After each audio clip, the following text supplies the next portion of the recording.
Welcome, everybody, to another one of the Dad's Bet Baseball MLB team previews for the 2026 season. And we are brought to you by Hall of Fame Bets.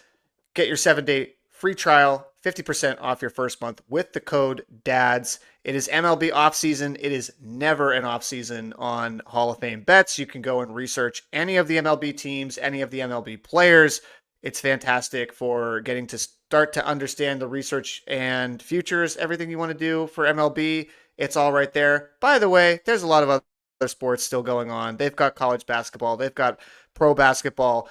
Not a lot of hockey for the next couple of weeks as we record this with the Olympics, but they got that too that you'll be able to use. So again, make sure to use that code DADS to get your 7-day free trial and 50% off your first month at Hall of Fame Bets. Okay, Mr. Rosenberg, today we get to talk about myself bigger on this camera. Sorry about that.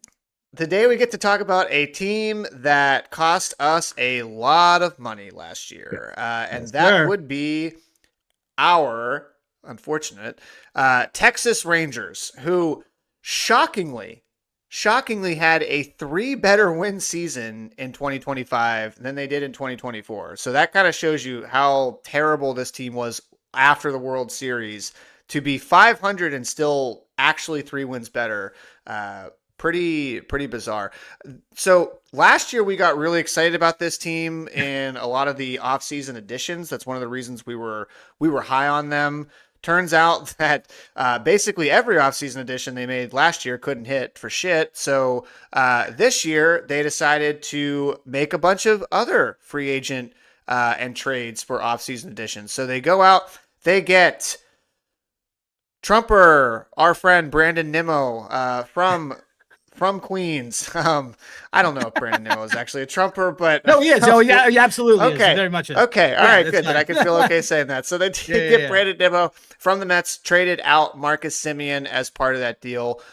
We'll talk a little bit more about his role on this team. Danny Jensen to come in and catch on a 2-year deal. Also brought in righty Alexis Diaz, Tyler Alexander, and Chris Martin. Obviously out the door. Edwin's brother, by the way. Oh yeah, good call. Oh, that's right. The you say he had 40 saves for the Reds like 3 years ago. Yeah, just kind of fell apart. Yeah. So you've not Edwin Diaz, but Alexis Diaz. So still got the family name there. Marcus Semien out of there. He is in lovely Queens here over with the Mets playing second base. Adolis Garcia over to your Philadelphia Phillies, Adam, which you tried to convince me a few weeks ago how that was such a great signing, and then I decided to pull up. First of all, in context, I said his stats were better than Luis Roberts, but keep going. Fair. They also did lose Merrill Kelly, who went back to the Diamondbacks. Lost a bunch of relievers. So Phil Maton, Hobie Milner, Sean Armstrong, Jacob Webb. They all are out. Also, probably worth mentioning that Bruce Bochy also out off this team, and did try to, I guess, be aggressive at the deadline last year. Like they did go after Kelly. And I should add that they also did add Mackenzie Gore recently, the lefty from Washington. And if you go and look at the Texas farm system, you're going to get pretty hungry because there's not a lot to farm there. They have basically gotten rid of every single player in that system. So with that, Adam, tell me one thing you remember about this team other than it just constantly breaking our heart last year. That they had a Pythag of 90 wins, which makes it even worse. They led the division in run differential, and they just never could put it together. Ever. I don't know, man. Like that, we've kind of gone villain on this team now, or like spoilers. I have a little bit, but it's just they never put it together, and we were just so excited. I remember 3 times last year we Undertaker gift this team. We're like, they are back. This team is back. There's at least 2 of our episodes that were in some way titled "We're back on the Rangers" or like Rangers back from the dead. Yes. Yeah, I mean, we had all that stock in DeGrom, who they load managed correctly, like never went on the IL, but they gave him 2 different 10-day off stints and he was fine. Yep. I mean, that team, imagine if that team had hit, that team should have had 90 wins. I think that's the highest Pythag in the league. I think if this team hits, it is not crazy at all to say that they would have won the West. It would have smoked everyone. Season. Yeah, I agree. Yes. I agree. Yes. So yeah, I mean, look, that was like, and then by the end of the season, like the fact that they got another career year out of Patrick Corbin. Yeah. Like, I mean, what was this team doing?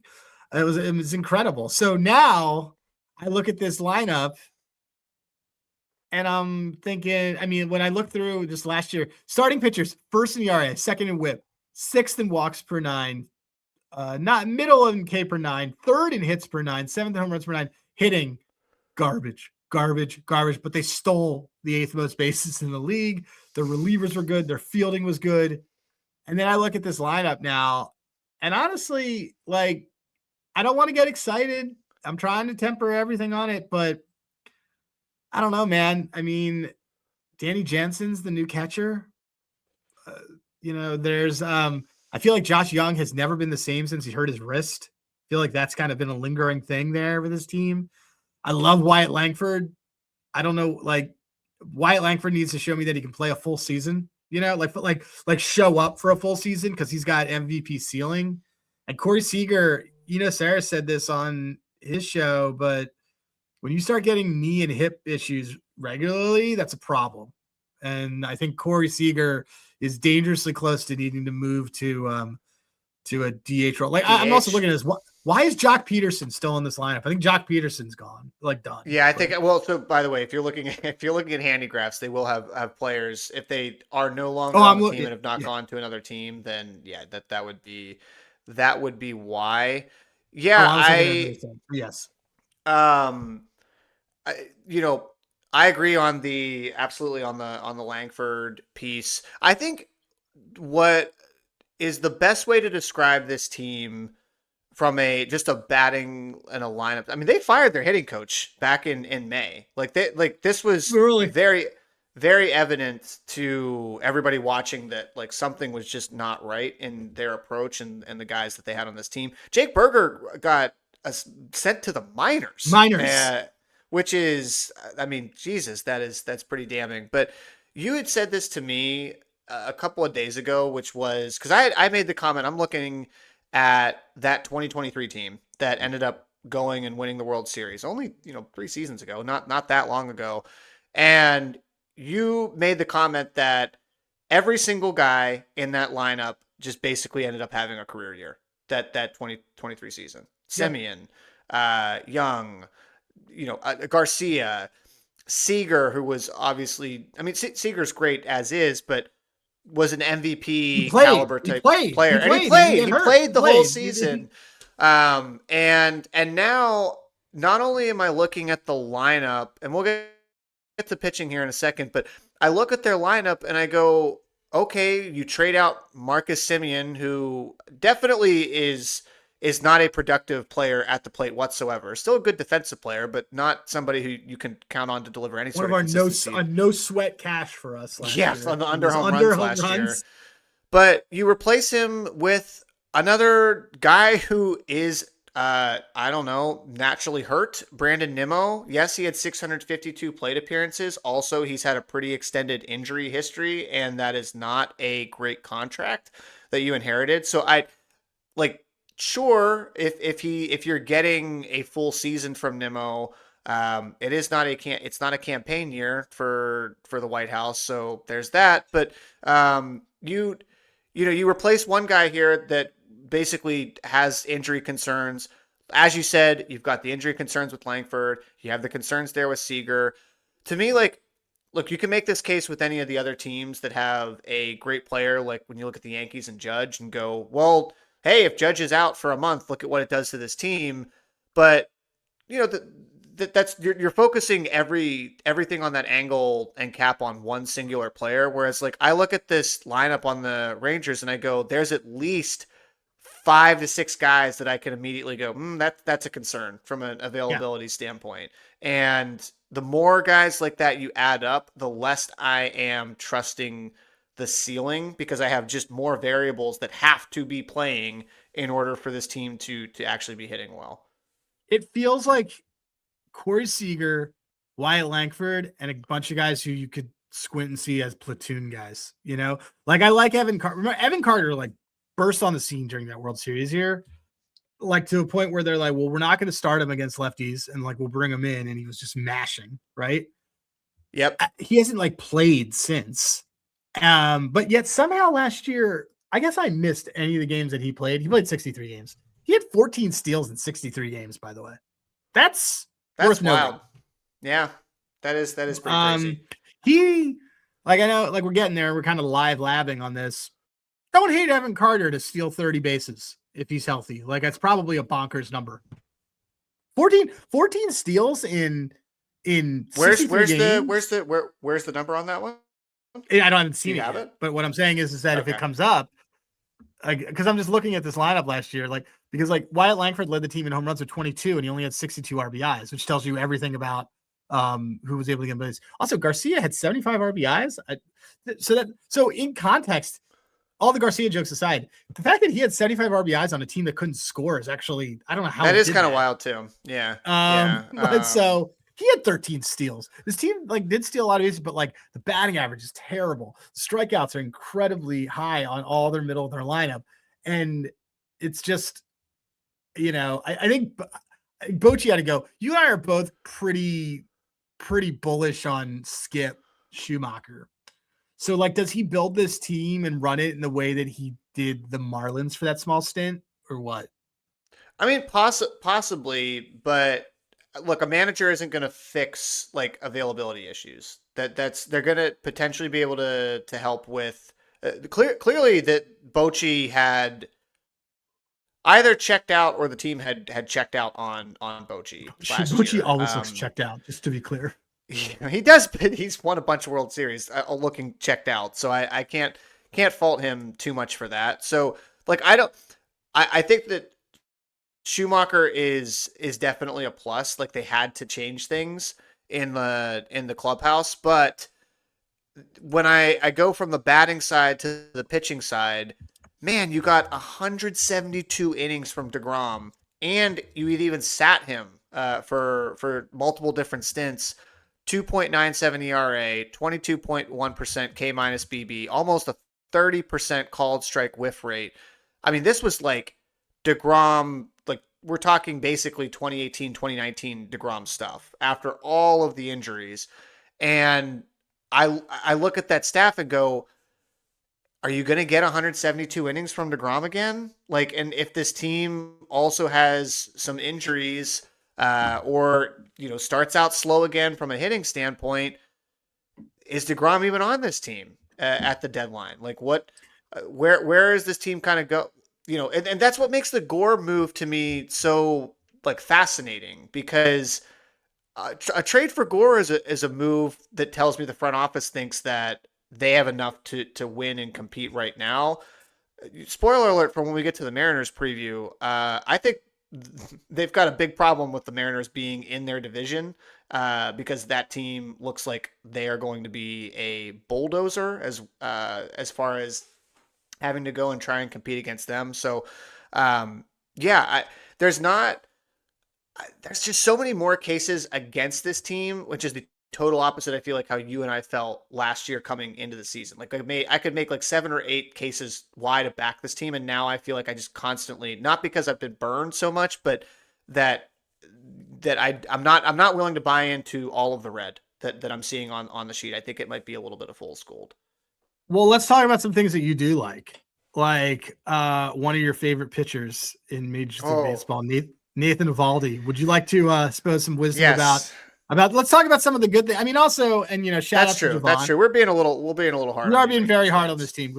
This team lost me 7 units. So, but I will point out Sebastian Walcott, who Javon has talked up a lot. Noted friend of the pod, Javon, who will be on here to do a full prospects to watch rookie of the year. He's our Keith Law. Yeah, Sebastian Walcott. I'm pretty sure, and also another guy who I've always liked, who I think is dead now, not like literally, but yeah, Cody Bradford. I'm a fan of, but he had elbow surgery, so he's gone forever. Yeah. So let's talk about your guy though. So I look at this team, and again, I like this bullpen. I like some of the other things I see, but talk about your guy here. Like, talk about Evaldi, who Nathan Eovaldi, rare IL stint too. the most underrated starting pitcher in baseball, and I don't think that's a hot take whatsoever. He Lukewarm. is absolutely nasty, and if you need to understand how good Nathan Eovaldi is, I would encourage any listener of this show to go back to one of our previous episodes from, I believe it was June last year, where we were in the heat of a very big debate on AL Cy Young. And we came to the synthesis of that debate after literally just looking at like Sierra and everything, going, why the hell is Nathan Eovaldi popping up at the top of every single one of these time. lists? And it was because Nathan Eovaldi is awesome. I sent you a text also with a screenshot the other day, and I said, look, name me the 2 pitchers that had over 100 innings pitched, a walk rate less than 7%, a whip less than 1.15, and a ground ball rate greater than 50%. And those 2 pitchers was Christopher Sanchez and Nathan Eovaldi. Like, that is, just sick stuff. So, the bet that I'd be looking at for Eovaldi, even though, well, let me ask you, because let me ask you before you get to that. Like, yeah. So because I can tell you're already saying it, and you and I've texted about it, but I think it's important for people to say, why do you not want Eovaldi for Cy Young?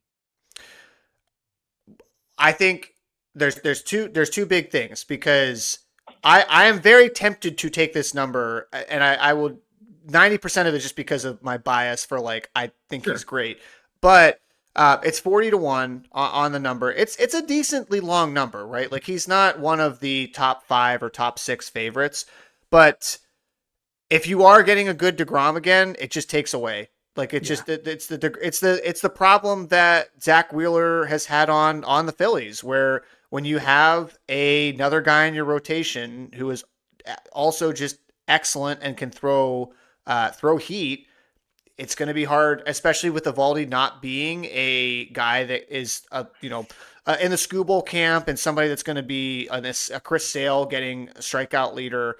You're just not going to have that. Yeah. You're not going to have the strikeouts for the vanity metrics for him to be able to win. And I mean, I obviously, like, I have a little bit of some health concerns. Eovaldi is now how old, 36. Right? He's got 36. Like, he's getting up there. So, if he can stay healthy, sure. But I guess the last thing I would just say about him is, like, that price on him will be there for a lot of the season. So you don't have to go bet this now, but, like, I'll tell you right now, if DeGrom goes down or there's some IL stint that he starts early, either through spring training or in April, that's probably one of the first things I'm doing. Is I'm just going to pocket Eovaldi for Cy at that point, because it would clear the road for him. What about Eovaldi for win leader? Let's see. What are the odds on that? Let's look. I'm gonna pull. 45-1. What do you think of that? Yeah, see, I like that better than Cy. I like that too. You don't have to worry at all about the DeGrom factor, and I think his odds are twice that of DeGrom's 22-1, plus 2,200, and Eovaldi's 45-1. I like that a lot. Let me just look at it. Well, is Eovaldi? I mean, the rotation, I believe, would still be DeGrom. Is it DeGrom, Eovaldi? It's good, DeGrom, Eovaldi. So Eovaldi is still the second guy in the rotation. What's Mackenzie Gore's win leader? Just curious.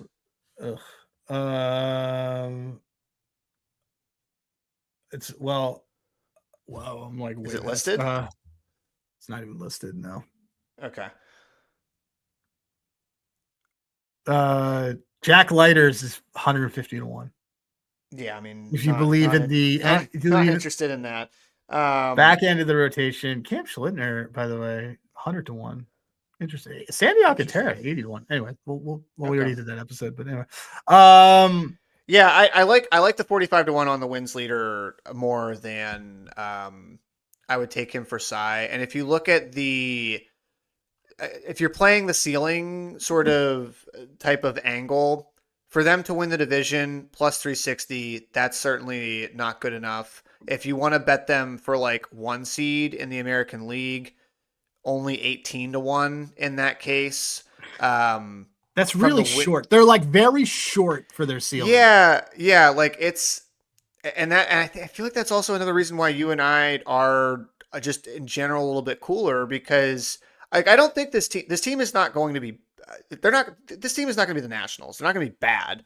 No. But they're not But as good as I don't think they're as good as the Mariners. I think market is overvaluating this team. I mean, 83.5 is their win total right now, which that probably actually seems kind of in line. I had them at that's what I had them at. I had them at 84. Yeah. And I mean, they won 81 games last year. Like I could easily see this team going 84 and 78. But if you're playing like the moonshot, Evaldi win leader is definitely a good one. Yeah, I like that. I like that one a lot. That might make our that's good. I'm going to circle that for this. That and Evan Carter 30 stolen bases are kind of what I'm circling around. Even though he bats lower in the lineup, it's just sort of he's kind of got that. I also didn't realize like this team like I like all these pitching all these moves that this team made. I like if they had a lineup that I thought could hit the ball. Like I'm very concerned about Jock Peterson being their cleanup hitter. Yeah, and I was kind of curious to see what Wyatt Langford from a home run band's perspective would look like, but you can't interest me in him at 35 plus home runs at 5 to 1. No. It's just not long enough for me to want to pull the trigger there. RBIs, like, no. I mean, who on this team is going to be driving a ton of runs? So you basically you're better off betting Nimmo for run leader. Nimmo's going to lead off. Yeah, or maybe I'm trying to see where the run leader one is. I haven't seen run leader yet. I haven't seen run. Okay, yeah. So unfortunately, guys, we're recording this February 4th. So run leader may be up by the time you listen to it, but Nimmo would be, I guess, the look there. And